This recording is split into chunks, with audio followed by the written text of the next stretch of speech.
out to Surprise Lake, east of Atlin. And if this weather holds, we may stay a couple of days. I'm not sure. It depends. It's like 2:30 in the afternoon now. And I am looking forward to getting out there and basically unpacking the car and repacking everything, because without that box that I usually have all of the bits and pieces in, the car has become a disaster area. And somewhere in this pile of stuff in the passenger seat beside me is my rechargeable flat iron, which my hair desperately needs to use. I just feel I can get it better organized. I am glad I left the box behind because it does make more room for the dogs to sleep at night.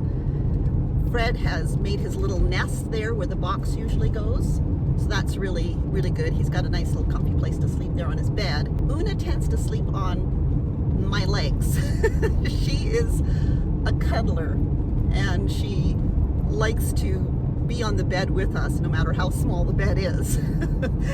So that's our fault for letting her do that. At home we have a large king-size bed, and there's lots of room for all the animals and us.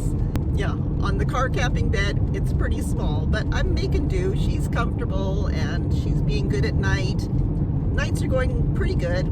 I am having a problem with my mattress though.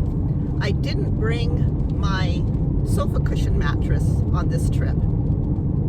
I decided to bring along a self-inflating mattress that I received for doing an Instagram post a few years ago, and I haven't actually used the mattress since then.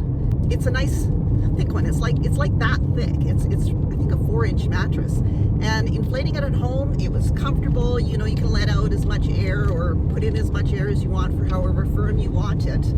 It was really comfortable, and I thought, okay, let's try this on this trip. Now I'm regretting that because it doesn't seem to be holding the air overnight.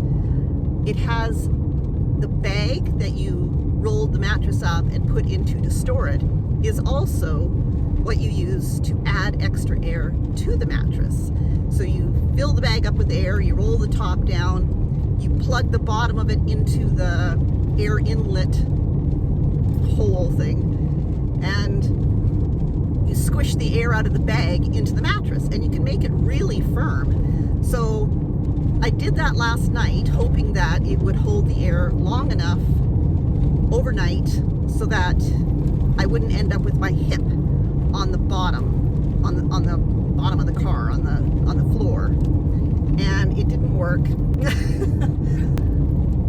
I don't know. I don't have a repair kit, and I don't know where the hole is. I'm suspicious of Gracie maybe having punctured the mattress somewhere. I don't know. I hate to blame her, but you know, she's the one with the sharp claws. And I did buy some nail clippers to clip her nails with, but I think it's too late. That's the only thing I can think of that is causing it to lose air overnight. So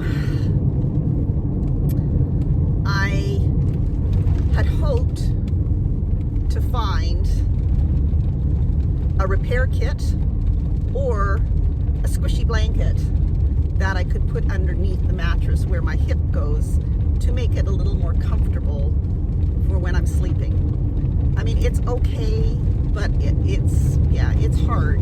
By morning, my hip is on the hard ground. So, going to go out there and see if I can figure out where the hole is, for one thing. And I have a variety of tape. I have some electrician's tape. I also have some packing tape. I don't know if either one of those is going to work. This is a little bit of a recreation area on the outside of Atlin on the way out to Surprise Lake with some old cabins. They're really pretty cool. This was an area called Discovery, probably having to do with gold, because that's why Atlin is basically here. Pretty neat that they are still standing, and they have now been made into historic sites and are protected. The cabin was built with hand-hewn logs, probably in the very early 1900s. I recall my dad saying it was built by a Swede. I do not remember living in the cabin. However, over the years, many stories were told of the time there. My parents, Cyril and Jesse James, along with my brother Tommy and myself, ages 3 and 4, moved into the cabin during the late summer or fall of 1947. I believe my dad, along with 2 other men, was mining underground, stockpiling the gravel for sluicing once the thaw occurred in the spring. This would be one of the coldest winters in the north.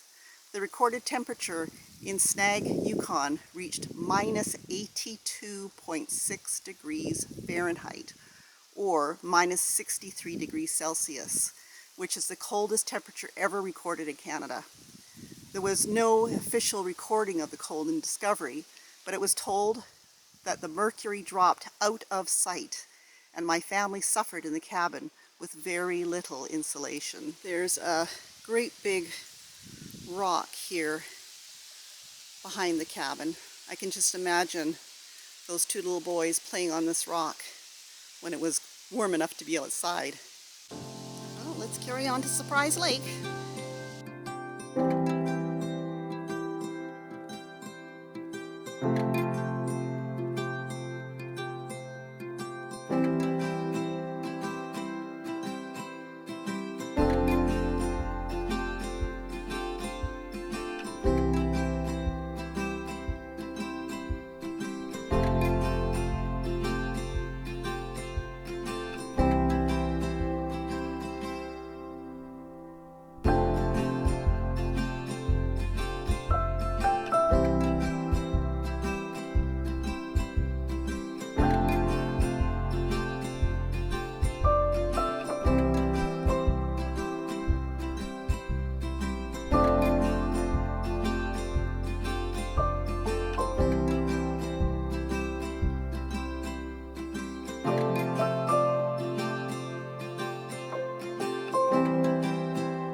See all the bugs. One of the things I do when I'm in an area where there's bugs and I want to have the back of the car open but not allow bugs to get in is I have this mosquito net. It's actually a hammock mosquito net. It's got a thing on the top here where you can hang it up in a tree or whatever above your hammock, and it drapes down around the hammock. But what I do with it is throw that part up there, and I just drape it over my hatchback when it's open. And I use these magnets. They're really strong magnets that have a hook on them. Got them on Amazon, and I'll leave a link down below the video to show you where to get them. Really strong, and they just magnet onto the side of the car, and they keep the netting from flying all over the place. I have 2 of them on here. I have one down here as well, and it just drapes around the back of the car.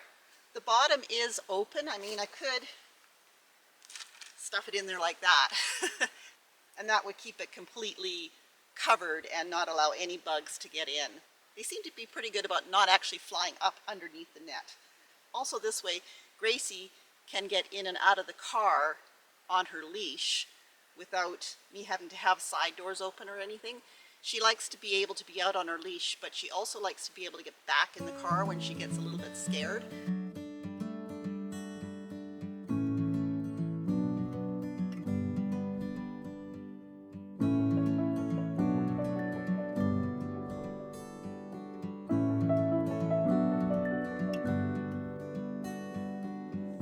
So far, I have the campsite completely to myself. Well, Freddie and Gracie and Una, but yeah, the sun is going down, and as soon as the sun went down, it cooled off.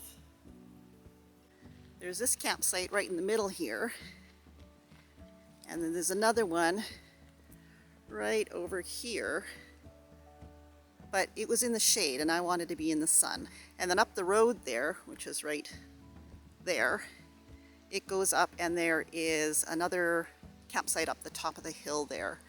There was a truck parked there when I pulled in. Came down the road, it's pretty bumpy. The RAVS clearance, I didn't have any problem. You just have to take it easy.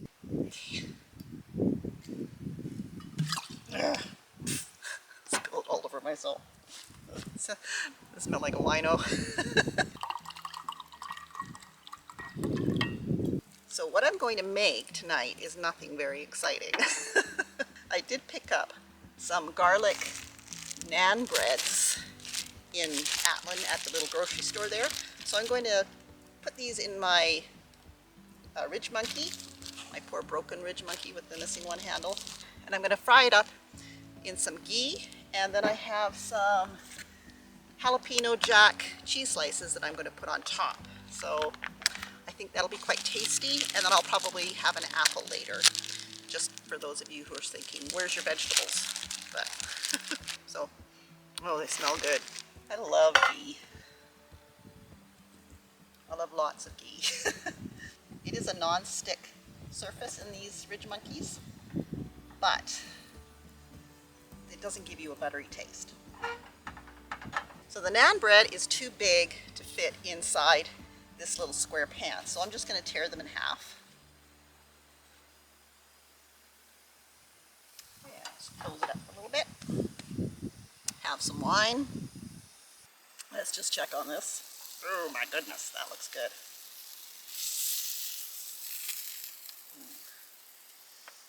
Whew, it's hot. Doesn't that look good? This is totally not how I'm supposed to be eating. I usually separate carbs from fats. This is carb and fat, but I'm camping. When you're camping, calories don't count, right? This is a product that I have been dying to share with you, but because of fire bans that seem to happen fairly often, if not always, during the summertime, I haven't been able to try it out.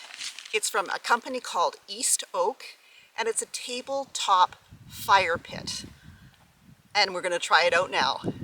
So the fire pit comes in a nice little carry bag with a drawstring top on it. Inside the bag is your tabletop fireproof silicone pad that the fire pit sits on top of.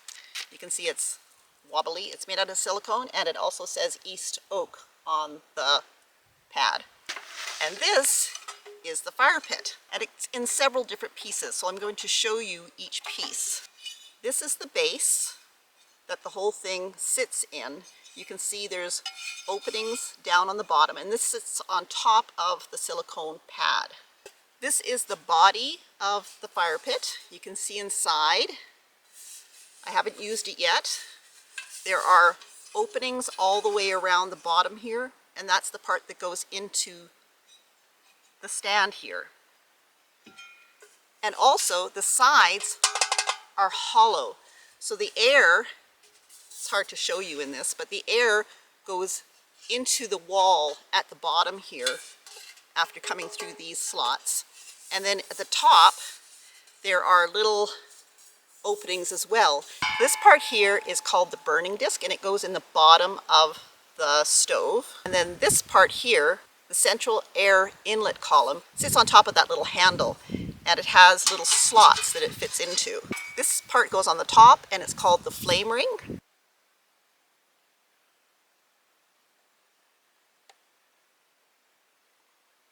So you don't have to use the column that goes in the middle, and you can burn pellets, wood pellets, or pieces of wood in this. If you don't put this column in the middle, you can fill it up with pellets, like to a certain degree, if you don't put this column in there. But this is what kind of makes it so it doesn't smoke.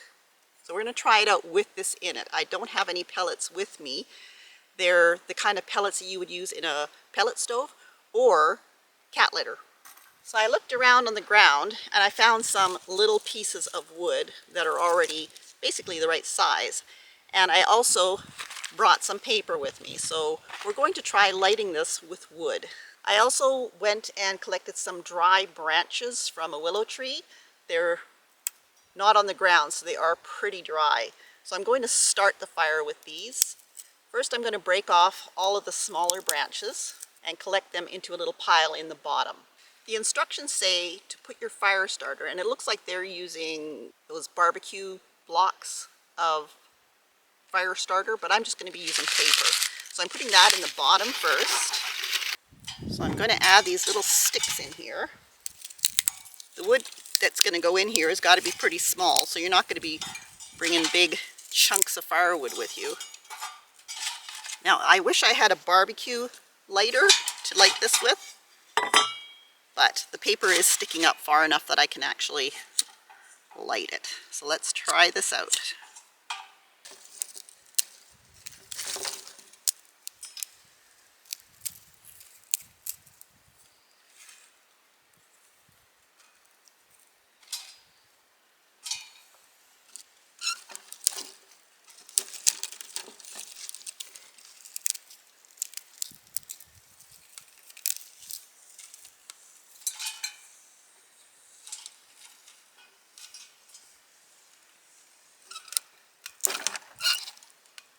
I think I'm going to back the camera up a bit.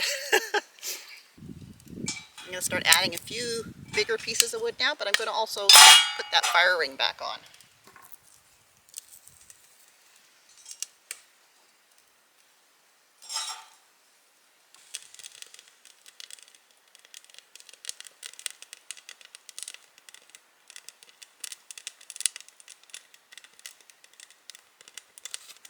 That piece is probably too long, but I can't break it.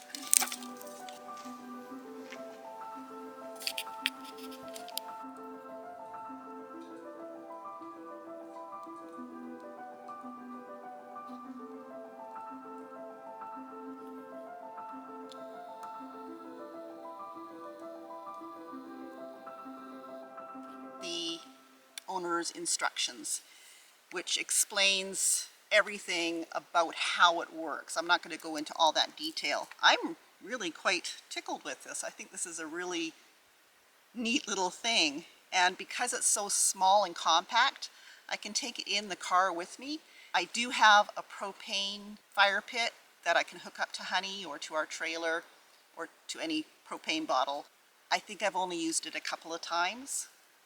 I think I would be more apt to use this, just because propane costs money and pieces of wood is pretty much free. Of course, because it's so small, you're going to have to keep on feeding wood into it to keep it going. If I had some actual firewood that I could chip off with an axe, if I had an axe with me, I think that would work quite well as well. I'm also really interested in trying out the pellets. And of course, you need to let it cool down before you pack it away. So I will be leaving this out overnight. Hopefully a grizzly bear doesn't come along and take it. It's a nice little fire when you don't need a big fire. You still wouldn't be able to use it during fire bans, but you could definitely use it on your patio or your deck. And because it's basically smokeless, like there really isn't any smoke coming from this. So I guess that central column thing works. I don't think I can break this up with my hands, so I'm gonna have to find some more wood. But thanks for watching, and if you are interested in finding out more about the East Oak tabletop fire pit, I'm going to leave a link down below where you can go to their website or find it on Amazon. If you like this video, don't forget to give it a thumbs up and subscribe for more RVing and car camping tips, tricks, and trips. Bye.